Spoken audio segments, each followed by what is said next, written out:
Impact. How can you create impact? Maybe by challenging businesses. In my 20s, I joined an organization called WWF. It's an environmental NGO, and it's an NGO that likes to challenge businesses. And when I joined them, I got involved in one of the global partnerships. WWF wanted to challenge that company, Coca-Cola company, because WWF is known to work in a constructive way with global multinationals, and they signed an agreement with Coca-Cola company. And the focus was to work on their biggest impact of that company, which is water. Indeed, Coca-Cola uses 2.5 liters to produce 1 liter of Coke. That's their footprint, 2.5 liters. So 1 liter goes in a bottle, and 1.5, what is remaining, is needed to clean the factories, to clean the bottles. And that's how the partnership started in 2005. And we worked with consultants, we designed some tools, we organized workshops all around the world to engage the plant managers, 1,000 bottling companies worldwide, to try to help them to reduce the water footprint. And indeed, year after year, the footprint reduced 2.5, 2.4, 2.3. I'm talking about the global average of their footprint. And at a certain point, we started to think, but actually, the 2.5 liters, is that really what matters? And we challenged the company, we challenged Coca-Cola, we said, but how much liter of water do you need to produce everything? Including the ingredients, including the packaging. They didn't know, we didn't know either, so we asked a consultant to make an assessment, a life cycle assessment of the full footprint. And the result was, it's not 2.5, it's more, obviously. How much? That's a question to you guys. How much liter of water do you think Coca-Cola needs to produce 1 liter of Coke? How much? 4 liters. Wrong. How much? Who says more? How much liter of Coke do you need to produce everything? I need some numbers. 20? 100? Ooh. 100 liters of water? It's not 100. It's 250. 250 just to produce 1 liter of Coke. And the biggest part of that 250 is hidden behind one of the ingredients, which is sugarcane. And sugarcane is indeed, that's a thirsty crop. It needs a lot of water. And on top of that, it grows in water-scarce areas like Nigeria, Cuba, Mauritius. So at a certain point, we challenged and we said, actually, Mr. Coca-Cola, that's the footprint you need to tackle. And they said, yeah, but Mr. WWF, wait a minute. I mean, we would like to tackle it, but that's not our fault that sugarcane needs a lot of water. I mean, on top, we don't work with the farmers. We buy sugar from Cargill. I said, yes, we know, but it's part of your supply chain. I know it's hidden behind the sugarcane. I know it's in the hands of the sugarcane farmers, but it's part of your supply chain. So actually, you are responsible. And that's when the partnership really started to work, because they agreed to work on the full footprint. And it started with just a bilateral discussion, and then we invited some more companies, because you need to know Coca-Cola buys 5% of the global world market of sugarcane. I mean, I'm talking about 2005, 20 years ago. The biggest buyer. So if Coca-Cola said, okay, let's work with the farmers, even though we don't have direct access to them. But WWF is working in Nigeria, in Cuba, in Mauritius. So that's how there was a kind of a nice match. And then we started to invite some other companies, Cargill around the table and PepsiCo around the table. So it was like a round table, and then it evolved into a standard, the Bon Sucro standard. But that's how the partnership really started. And actually, I like to show that slide because the 250 leaders is in one way or another, it's, to me, the definition of sustainability. I mean, it's not my definition, it's a definition of the European Commission. You could say it's a quite common definition. A sustainable company, a sustainable business, is a company that takes the responsibility on all the impacts it has all across the value chain. So you want to challenge a company? You ask them, what are your impacts? Not just the impacts within the four walls of the company, but all across the value chain. Later, I joined a supermarket, Lidl. Not Aldi, no, just Lidl. I mean, I fit more to Lidl. And I started to challenge Lidl because I was responsible for the sustainability strategy. And I thought, okay, what are the sustainable topics for a supermarket like Lidl? What water is for Coca-Cola, what is it for Lidl? And we started to do some workshops, some interviews. We invited some stakeholders to understand, according to you, what are the most relevant sustainable topics for Lidl. We selected 50 topics, all material topics. So here comes my second question to you guys. Which topics do you think are material, are important, are the most relevant topics for a company like Lidl? Whether it's Lidl or Carrefour or Deleuze, doesn't matter. It's a food supermarket. 50 topics, just shout. Doesn't count for your points, so don't worry. Logistic, indeed, the carbon footprint of logistic is one of the 50 topics. What else? I heard someone. Packaging. 2 topics included in packaging, one on plastic and one on paper and carbon. What else?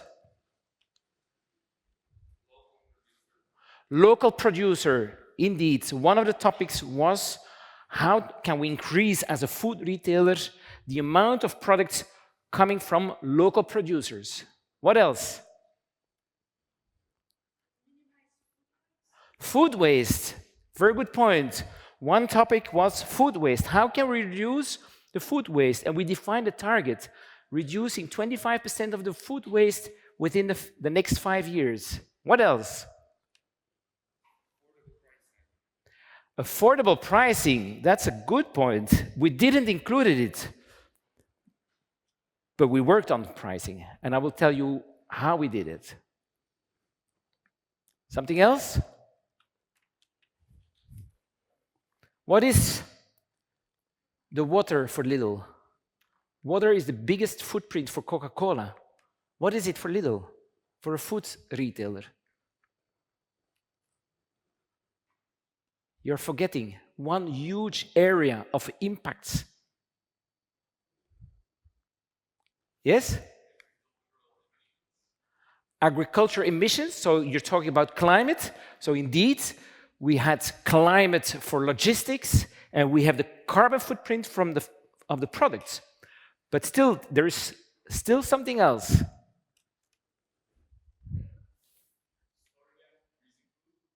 I didn't hear. Storing? Okay, so there was one target about energy efficiency, if that's the point you're mentioning. It's part of the climate strategy. And still another point, the sustainability impact of the products. So here are the 50 topics. So we talked about agriculture, about the climate strategy, logistics is in there, the carbon footprint of the products. And then the third pillar, it's the environmental, the topics, the products, sustainable fish, sustainable chocolate, sustainable coffee, sustainable meat, sustainable flowers, you name it. all of those products have a huge impact. And then well-being, so the whole topic of HR, well-being from the employees. A company like Lidl Belgium has 10,000 employees. But how many employees do you have in your supply chain? 1 million. So I challenged the company and I said, the right price, fair remuneration. We talk about paying the right salary to the farmers, the sugarcane farmers. And the first reaction of Lidl was, yeah, but wait a minute, Philippe. I mean, you can't include that as part of your sustainability strategy. I mean, we only have a direct control of our 10,000 employees. I said, yes, I know. But on top of your 10,000 employees, you have, I don't know, maybe 1 million employees. It's not your direct employees, but still they are part of your supply chain. Yeah, but we can't pay everyone a right salary. Well, if we want to be a sustainable company, it should be included. And then I pulled up the slide of 250 liters of Coke.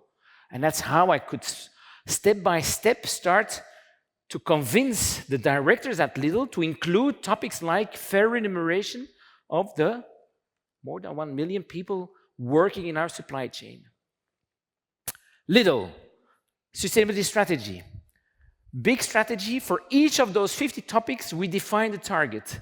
It's so important to have a very concrete, smart target. Because saying, okay, we go for sustainable fish, what is it? No. We go for 100% sustainable fish by 2020. I mean, we were talking about 2016, so we defined a strategy for the next 4 or 5 years.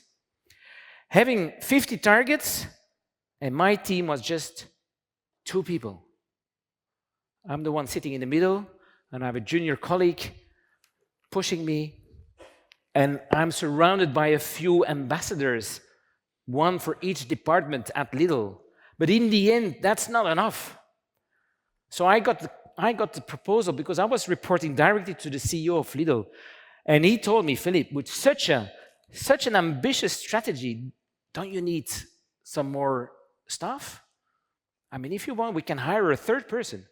And I said, yes, nice.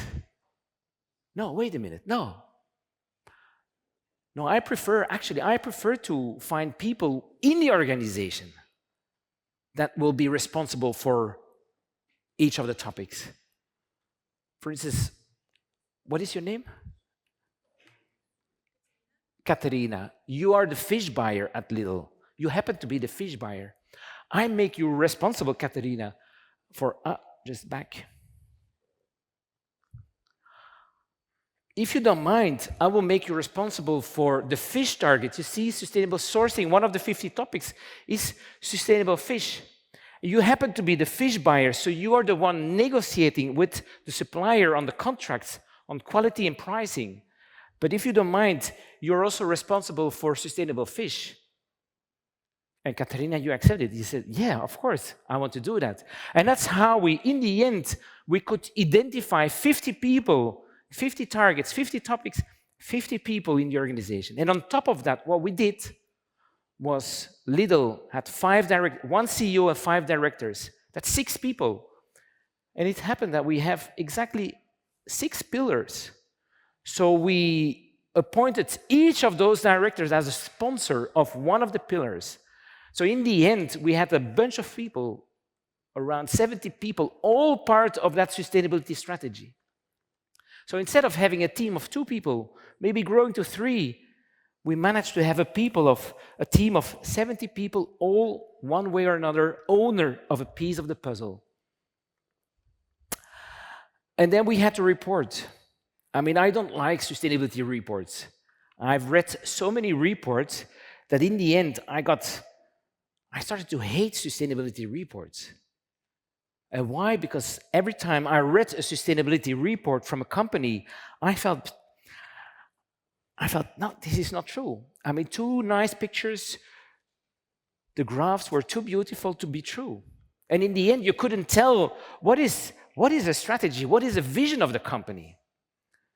So when I was challenged to make a report, a sustainability report, I told my manager, the CEO, I told, to the guy, Boudewijn, and I said, Boudewijn, if I have to write a report, it's going to be a report with the numbers. Like you have a report at the end of your year, you have your points, you have your marks, and one mark will be a 16 of 20, and the other one will be 8, a red dot. And I remember the first time we had our report with the 50 topics and the 50 targets, we had a lot of red dots like the one on climate and CO2 emissions. And the boards, the directors, they said, Philippe, you're not allowed to publish that report. I mean, we will get a lot of criticized from WWFs and the Greenpeace. And I said, I don't know. At least, I mean, we have defined very ambitious targets. We know that. And it's the first year, so we are not on track. Not yet. But at least, one, it's credible because we tell the reader, we tell where we want to go, we tell them what we have done, and we tell still what's needed. Let's do that. So I managed to convince the board of directors to publish the first report with full of red dots. I mean, a few of them were luckily green, and we were applauded. And then 2 years later, the new one, and then we could see already nice progress. And we won the first award of most impactful sustainability report. So that's also a lesson, I mean, to me is, if you define a strategy, do that by defining your material topics, your water for Coca-Cola, what are your material topics? Be surrounded in your organization by the people who can own a piece of your story. And then when you communicate on it, do that in a very transparent way and tell if you have issues, if you have problems to reach, just be transparent and tell them. You will be surprised how much support you will get. So fish, Katharina, I'm sorry. Your target is 100% sustainable fish. How do you know whether your fish is sustainable or not? How can you tell? I mean, you're responsible for sustainable cocoa and sustainable coffee. How can you know? I mean, you're negotiating with your supplier. How can you tell that the fish is sustainable?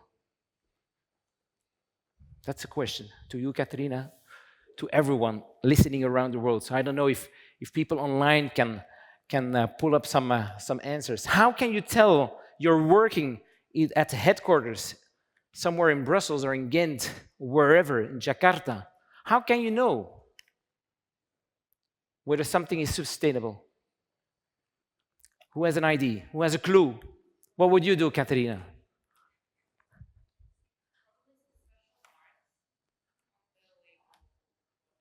Mark a label. Is that the right answer? I mean, it's an answer. A mark, would you do that? Check the mark.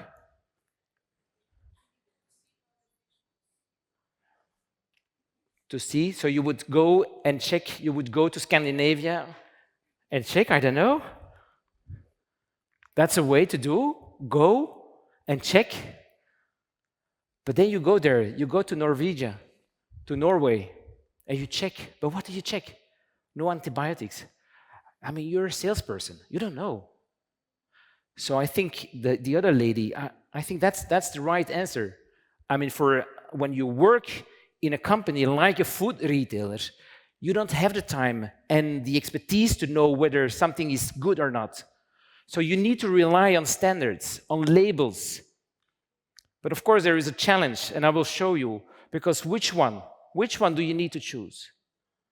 So that's where you need some expertise from consultants or from sustainability experts.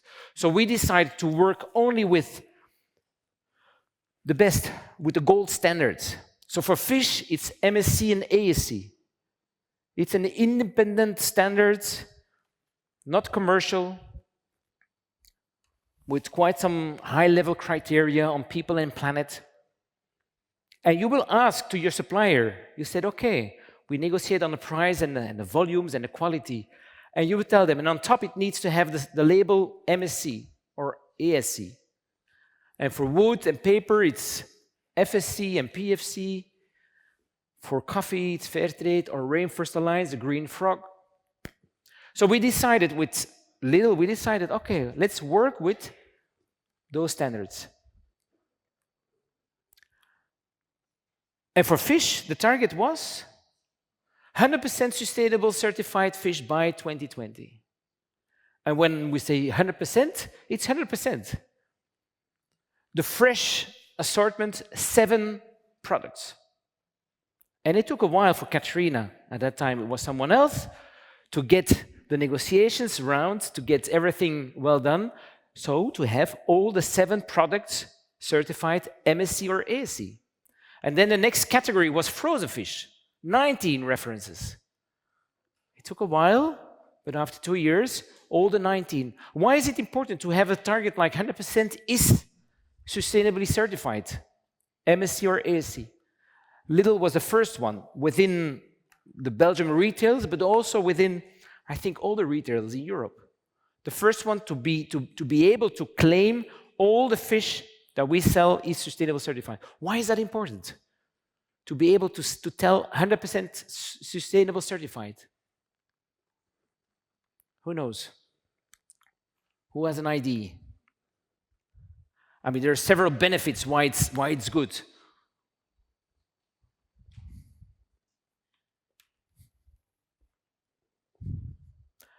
It's good for the reputation of the company.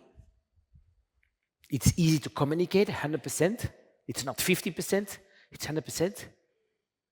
But why else?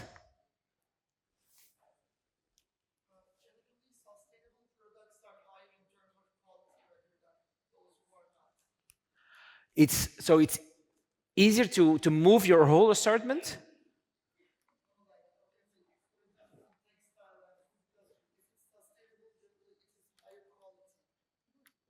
Okay. So it has an impact on quality, true. So it improves quality, but not always. It's not because it's sustainable that the quality by definition is better or worse. But there is one argument which makes it so easy. What about a consumer? I mean, a supermarket is a B2C, it's a business to consumer company, right? If you give the choice, and that's something that we realize at Lidl, if you give the choice to a consumer to buy between, and the choice between a sustainable certified salmon at 6 euros and one which is not sustainable at 5 euros, the consumer, on average, maybe not you, but the consumer will choose for the cheapest. Because the consumer, in the end today, unluckily, the consumer doesn't give a shit about sustainability. I mean, we all say we do care. I know. I mean, the reason you are here is because you do care. Okay, I know you're obliged, but it's your choice to be here. So you do care. But on average speaking, we all want to become and to be more sustainable. But when we have to choose, then we are in a hurry. We don't know the labels. We don't know MSC. We have mistrust. We just go and make a decision based on quality and on price. And sustainability will not count. So if a company decides we go for 100% sustainable, we don't give the choice anymore to the consumer, right? That's Ama Antu. She's one of the 50 cocoa farmers that is producing cocoa beans for the chocolate bar at Lidl. What is the story behind that picture? One of the targets was 100% sustainable chocolate. Lidl has more or less 2,000 products, okay? 400 of them contain chocolate, from the bars like this one, up to the cereals and the croissants with little pieces of chocolate.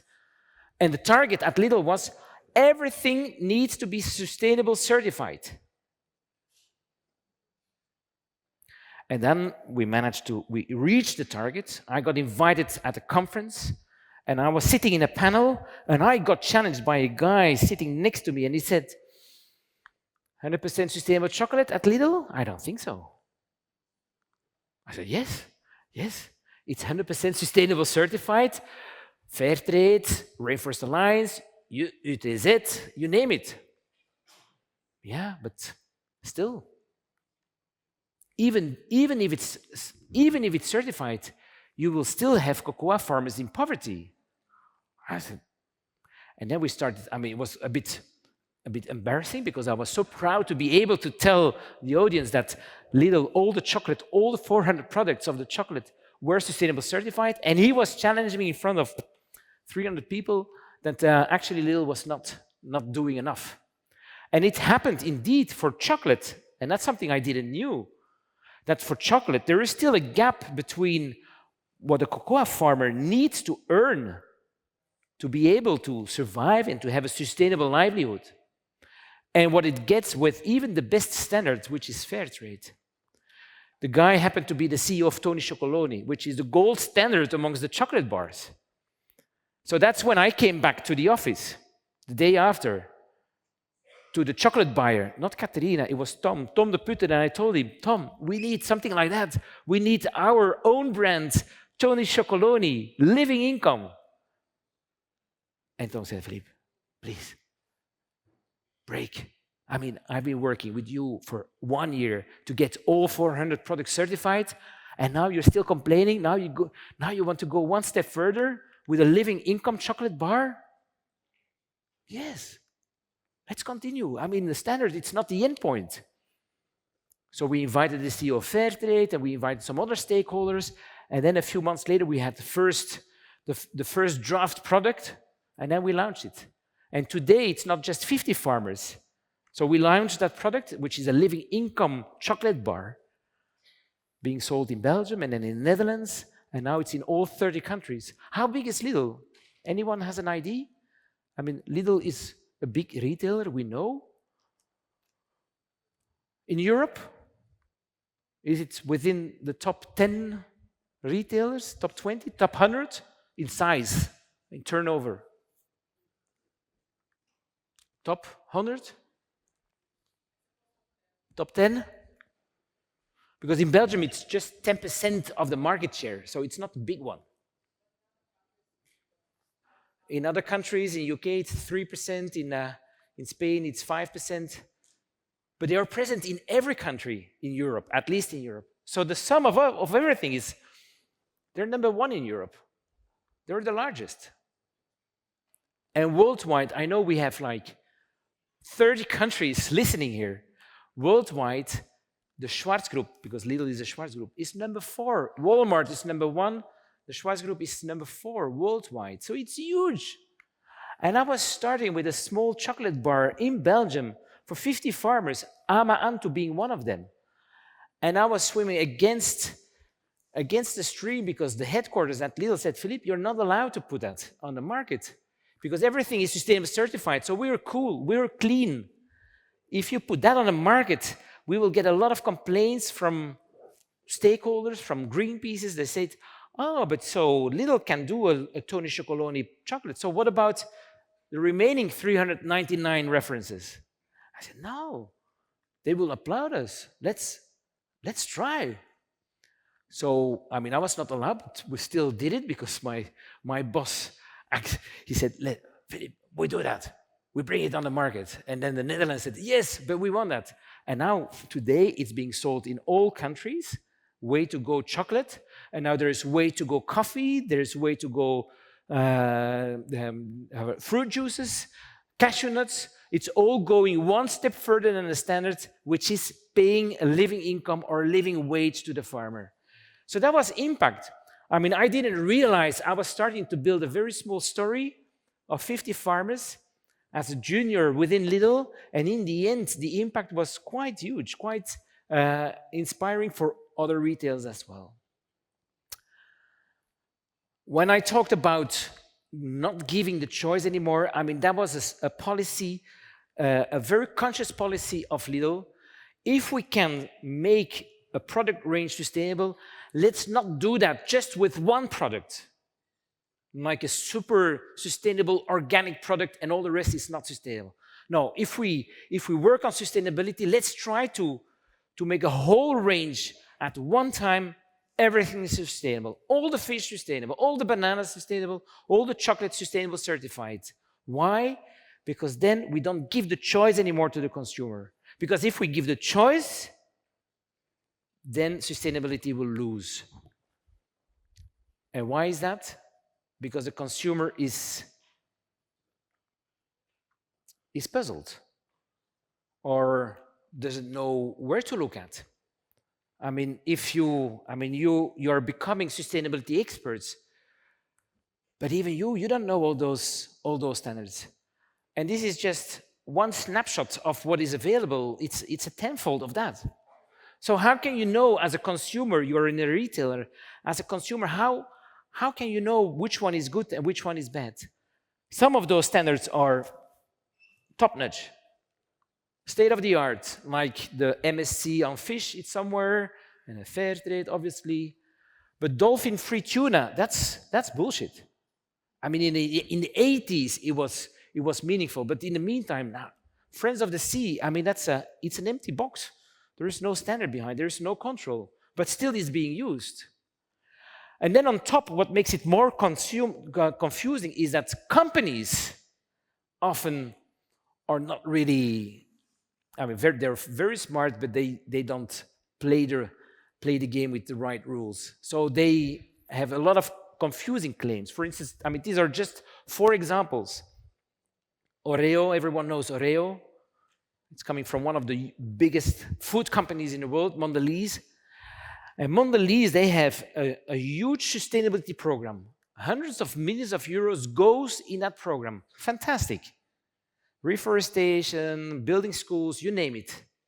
But it's a sustainability program. It's not a standard. But the name of the program is Cocoa Alive. And they have smart marketeers because they branded their sustainability program as if it was a standard.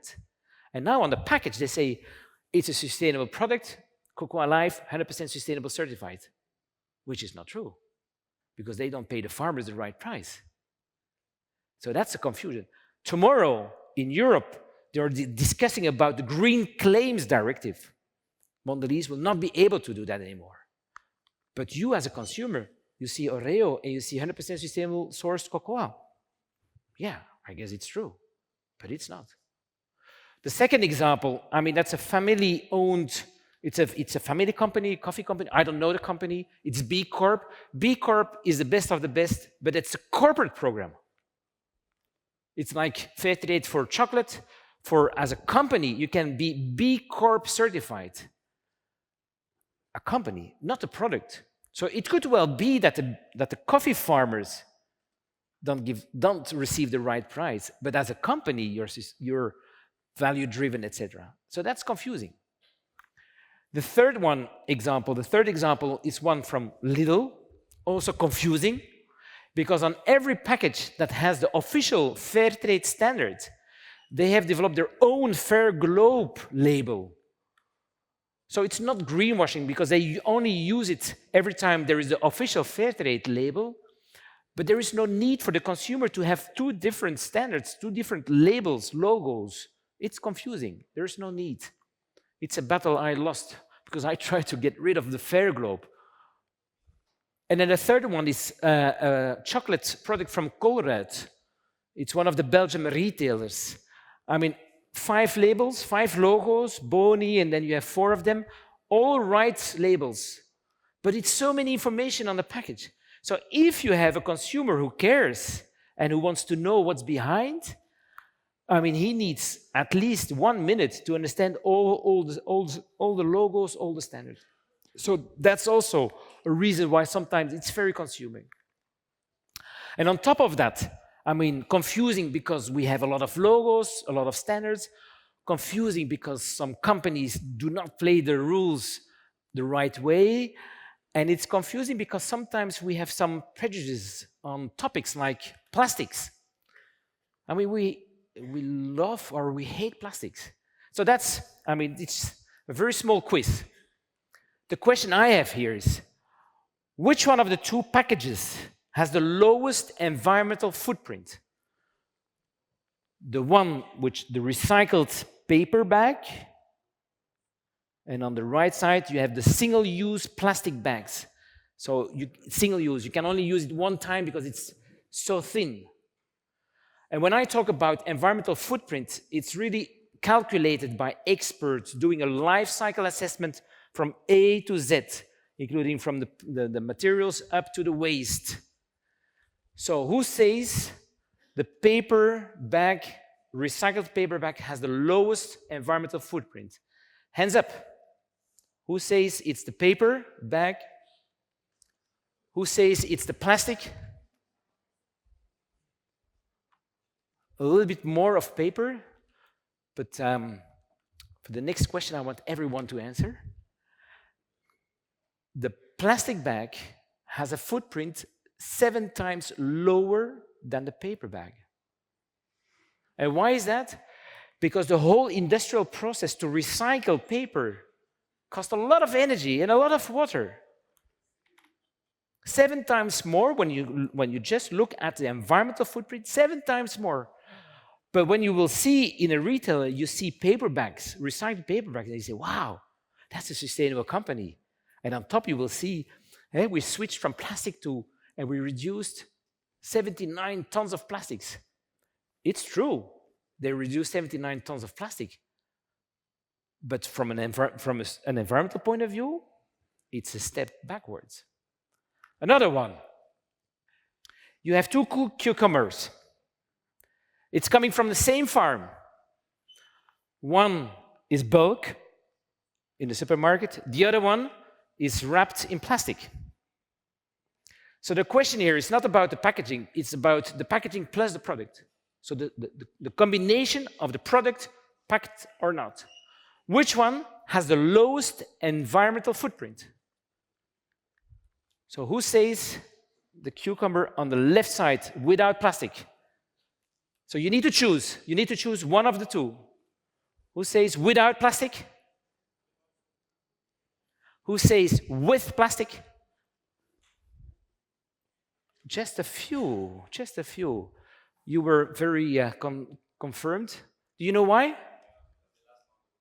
They last longer. So what does it mean?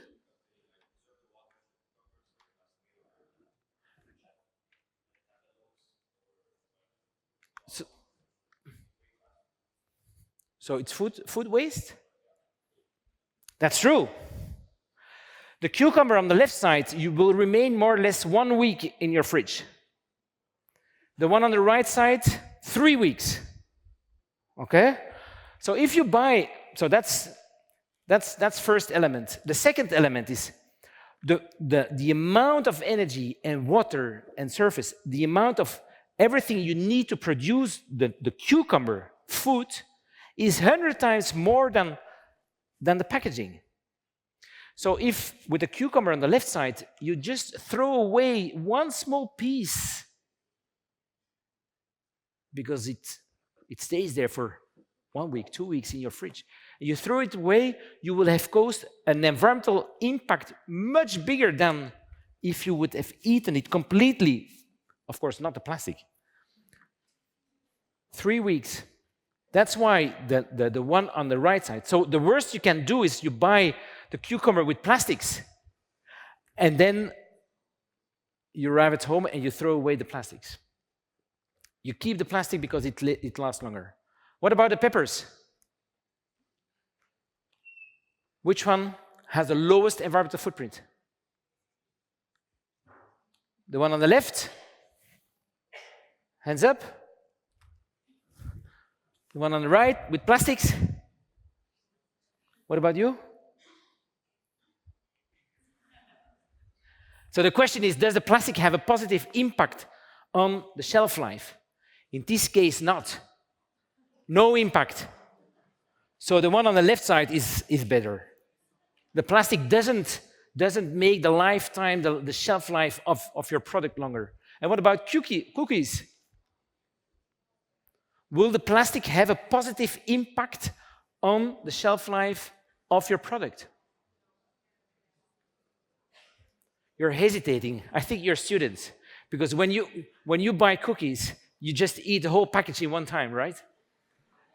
But on average, when you keep your cookies, you eat 5 or 6 of them, whatever. It goes in your kitchen, and then another time. It's enough, you throw away just one small part of one cookie, you throw that away. That piece caused a bigger impact than the sum of the plastics of every cookies. So the one on the right side has, on average, not for students, but on average, a lower environmental footprint. So it's only 10 minutes. I will leave that. This is about reputation. There is legislation. Companies asking legislation, they love it. Companies that do not follow legislation, they're being sued. Like those companies, like 3M, because they try to get rid of legislation. But there is one solution. One solution for the consumer challenge, the business challenge, the reputational challenge. And what is the solution? Roses. By the way, do you know where do they come from? Roses? The roses we buy here in Belgium, in Europe? Any idea? Right, from the Netherlands. Is it right? From the Netherlands? No? From? Where from? Who said Ethiopia? From Ethiopia. So it's true from the Netherlands, but also from Ethiopia, Kenya, and Uganda. Do you know how much of the cut flowers that you buy here in Belgium, actually in Europe, how much of the cut flowers you buy in Europe do come from Africa and how much from Europe? Just name one percentage. From Africa, how much do come from outside Europe? 5%? 10%? 90%? So that means that only 20% of the flowers you buy in Europe have grown in Europe. It's huge. 80% is being imported. And that's okay because we love flowers, so we buy much more than we can grow in Europe. And that's okay. But what is not okay is the way the flowers have been cultivated. That's where we have a problem. This one I will leave. So you buy flowers, nice. But just make sure that you buy Fairtrade flowers. And that's the bridge to a few minutes on Fairtrade. Why? Fairtrade is one of those standards, okay? Started in '88, so it's the first standard on ethical trade, on fair trade. It's a global organization. The shareholder is both the consumers, it's the green countries, and the producers. So we have people listening, coming from the producing countries. I mean, you see South America, you see Africa, you see Russia, you see Australia, consumer producers. So the standards being designed for fair trade have been approved by both the producers and consuming countries. So we are present in Belgium. We are a team of 20 people, and our role is the production, the chocolate and the cocoa and the coffee, to give them access to the market to companies like Lidl or like on the top, Guillian. It's a Belgian praline maker. So we give them a training to the commercial team in the south. Here we have a picture of one of our partners, Colruyt. So it's another retailer visiting a project in Ivory Coast. I mean, the guy with the red T-shirt, Danny. I mean, he's the most powerful man at Colruyt. Colruyt is a huge retailer in Belgium. I mean, he's like Catherine for fish. We have Danny for everything, which is cookies and chocolate at Colruyt. He decides what's in the product. And for him, it was the first time that he visited a cocoa cooperative. First time in Africa. He was blown away. I mean, when he went back to the office, I mean, hell yes, he started to change some of the criteria. So it was a very good way to convince someone is to go and talk to the farmers. So the fair trade standard is quite clear. I mean, it's a standard with different criteria, and you can see they are all summarized in 5 topics: people, planet, and profit. So you have criteria on the right price, on the working conditions, on the environmental impact, how much water you're allowed to use, deforestation, child labor, they're all in the criteria. So a cooperative that is Fairtrade certified is aligned with all those standards, all those criteria. And it's being audited by an independent auditor. We don't work directly with farmers, we work with a cooperative or a banana plantation where you have 1,000 farmers and all them are aligned with the criteria. For a company or plantation or a cooperative, it's not easy to be certified because the list of requirements is long. No child labor is not easy. I mean, if you're just in a survival modus, I mean, then you just ask your kids to help. So one of the criteria, I mean, it's for us, it's obvious, but it's not easy. You need to empower the cooperative to be aligned with one of the hundreds criteria of Fairtrade. A fair price, I mean, that's the USP of Fairtrade. This is just a snapshot of the evolution of the coffee market, the price of coffee. And what we say to a coffee cooperative, the coffee farmers, if they sell under Fairtrade, they have a guaranteed minimum price, a minimum earning.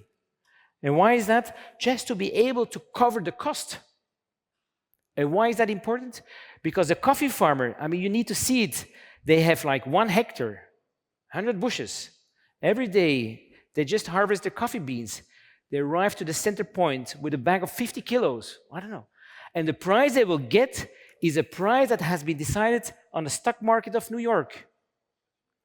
There's just one place where the global market price is being defined. And in 75% of the cases, the price he will get will be lower than his direct production cost. So 75% of the cases, he will make losses. Fairtrade, at least you have a minimum price. So the minimum price is the line here. And we increase the minimum price at a certain point. And of course, if the global market is higher, of course, the farmer will get a higher price. But that's the strongest impact Fairtrade has is that the farmer is getting out of poverty because he gets an earning which allows him to build a household, to send his kids to the school. And in the end, for you, the impact, when we talk about a minimum price for the farmer, in the end, it's about 1 cent, 2 cents. For a pack of coffee, it's about 10 cents. Instead of €3.80, it's €3.90. I mean, as a consumer, you buy. You see the standard, you see the label, okay. But the impact is huge at the other side of the value chain. We know that we are not the only one within the standards. I mean, you have seen, remember the slide with all the standards? This is a joke to our competitor, Rainforest Alliance. They also have huge standards, but the big difference is that price, people, planet, profit, the economical part is not part of the standards. We do have that. Because we know as long as the farmer lives in poverty, you will have malnutrition, you will have child labor, you will have deforestation, and all the other impacts will still remain. Even if you're a company like Mondelez and you build a school in a village, as long as the cocoa farmer doesn't get enough, even with a school in a village, he will not be able to send the kids to school. But for the company, say, wow, we built 1,000 schools. No, the most important is pay the right price to the farmer. So we are independent. It's tick the boxes for companies that say, okay, we work with Fairtrade as a system.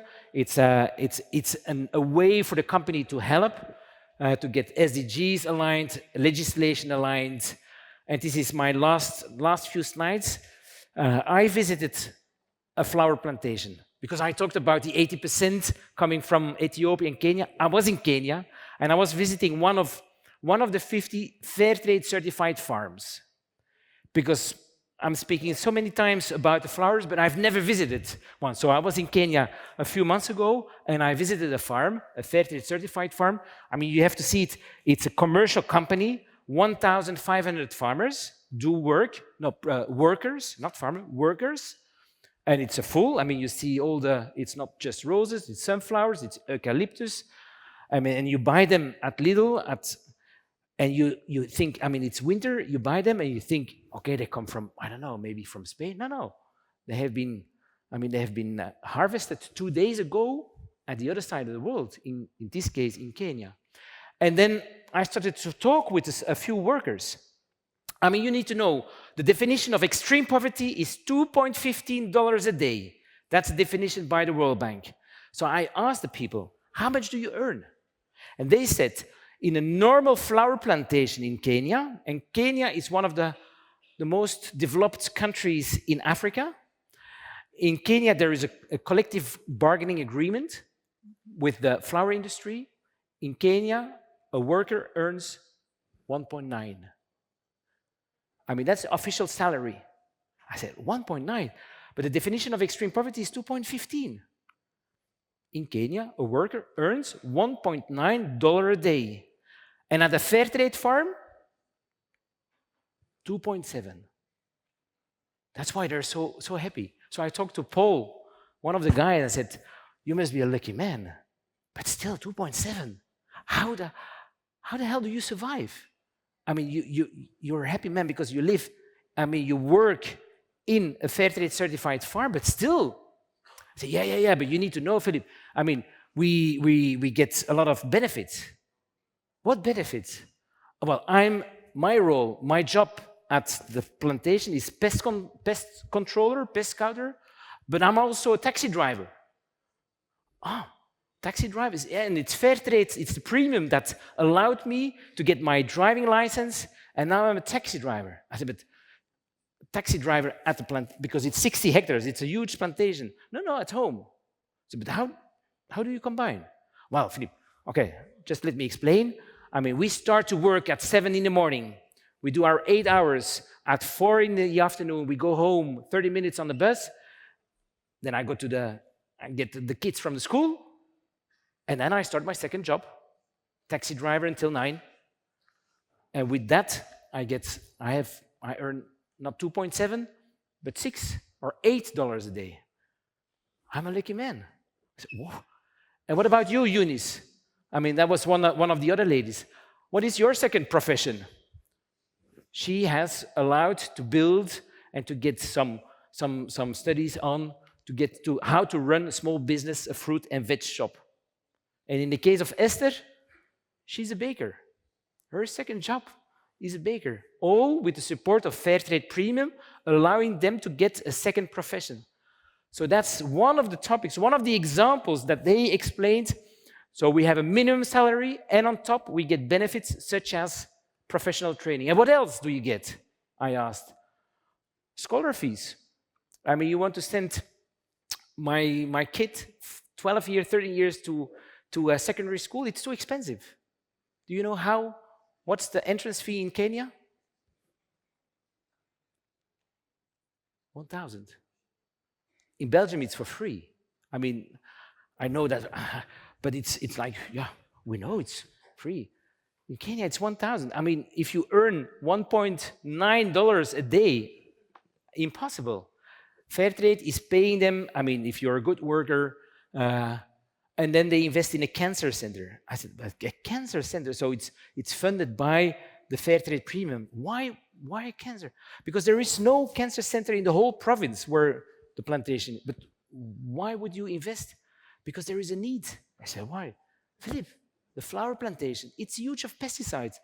The amount of cancers in our region is so huge. I mean, not in our plantation because we are Fairtrade certified and there is a black list of products. But there is a high number of cancers, so we need prevention. We need to scout them, etc. So there is an investment, and that's just a part of a long list of projects being funded by Fairtrade, and all that with just 1 cent. I mean, can you just imagine? That's the difference. 1 cent is additional cost for you as a consumer when you go to the shop and you decide, I'll go for the Fairtrade flowers. I mean, it's 10 cents for a bouquet. Just ask the shop, do you have Fairtrade flowers? he or she will say, no, why not? Why would my flowers? They come from Netherlands. No, I mean, you went to the Netherlands to buy them, but actually they were imported the day before from Ethiopia, Kenya, Uganda. So you can really make a huge difference for those guys, the poles and the esters that I've just shown, with just 1 cent for each stem that you bought. And that's my dream to end. I think it's possible, and we have to strive for that. It is possible that one day all product somehow is sustainable or has included some of those fair principles. For us, we, the consumers, it's not so difficult to make the right choices. It's more difficult to get the energy to inspire and to get the impact in your organization. And I hope that you will use those examples just to make that impact, because sometimes it starts very small with a way to go chocolate, and in the end, you end up with 2,000 farmers that you have helped to get out of extreme poverty. So, thanks a lot.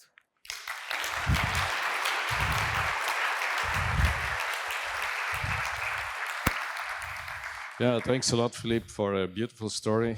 Here's a little gift from our side. I don't know if it's fair trade, so I have to look into that.